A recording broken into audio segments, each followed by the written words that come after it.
The League of Legends offseason is in full swing, and your favorite players are being traded left and right while Golden Guardians drop their entire roster ahead of next year's league season kicking into gear. Plus, a Capcom hack that could have as many as 350,000 people's data stolen also revealed the release date of the newest Resident Evil, and Queen's Gaming Collective comes out of the gate strong to raise millions of dollars while championing an all-women's roster of talent. All that and more next on The Breakdown.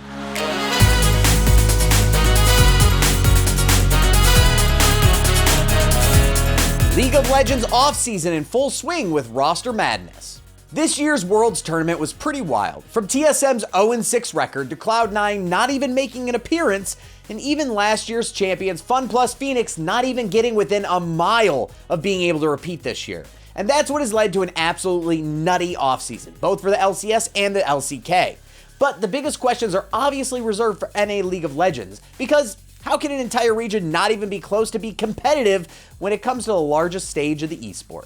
You even have to decide if Fnatic's reverse sweep by top esports was really a problem or they were just outplayed that day. And so here we find ourselves playing it day by day to hear the newest changes, and there are many. Obviously, one of the first and biggest changes was the retirement of longtime pro and superstar Bjergsen to become head coach for the team he formerly played for, TSM.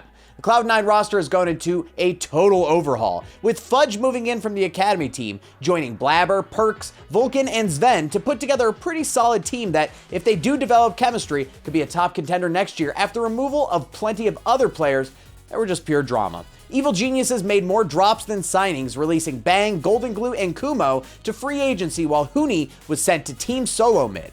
Golden Guardians dropped their entire roster, with only FBI and Closer finding a new home in 100 Thieves. Licorice is heading to FlyQuest alongside two of his former C9 teammates, including Diamond, and FlyQuest already seem prepared to make a run in 2021.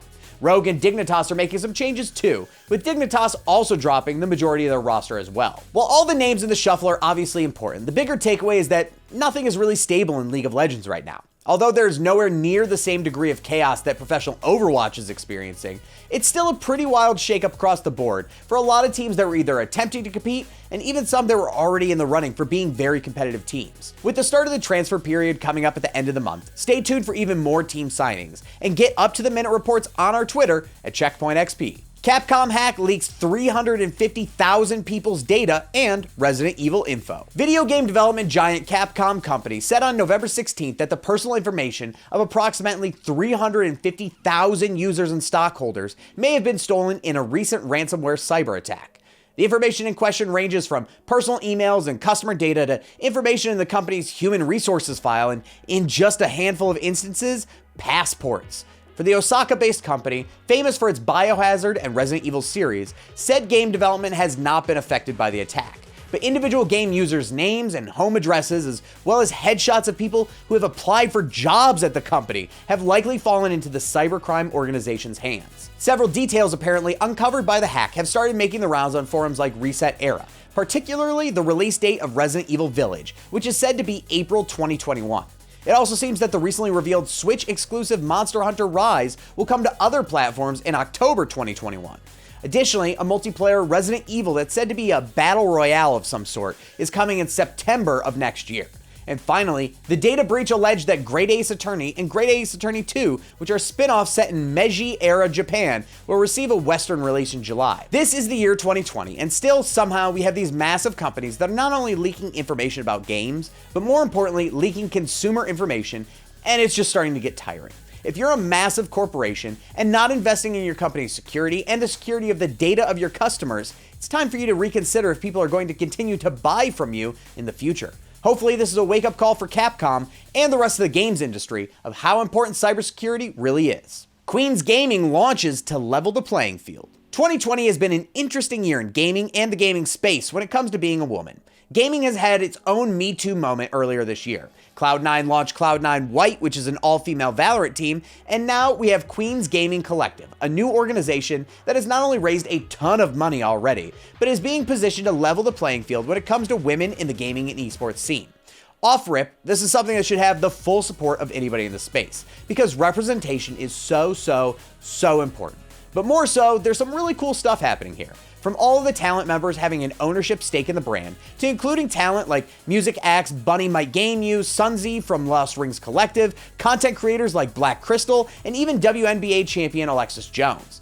The collective launched with the news that they have raised over $1.5 million in capital funding. And what's the craziest part of all of this? That they're being taken seriously. That isn't a slight. It's more so the fact that 5 years ago, this announcement would have been met with hate and vitriol.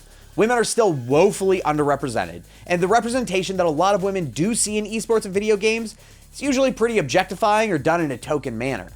But damn, this is exactly what gaming should be yelling for more of. As the CEO Alyssa Jacobs said in an interview with Dexerto, nearly half of the world's gamers are women. Nonetheless, through the lens of representation, especially in streaming, where are all the women? For every Pokimane and Valkyrie, there are a dozen men. Ninja, Shroud, Myth, Tim the Tatman, Dr. Disrespect, Dr. Lupo, etc. And she's right. It's time to put action behind the platitudes that large organizations put towards women and people of color, and this is an amazing first step. Way to go, Queens Gaming Collective. That's it for the news today. Thanks so much for hanging out with us. We're always posting brand new content right here on our YouTube channel. But did you know that Checkpoint XP is the only syndicated radio show in over 70 cities across the US and Canada that talks exclusively esports and video games? If you go to our website at checkpointxp.com, you can see where we're airing and if we're in a city near you. And while you're there, check out the brand new podcast feed of The Breakdown. Take it with you on the go wherever you are. My name's Weirdbeard, and I am considering buying more Mario Lego sets.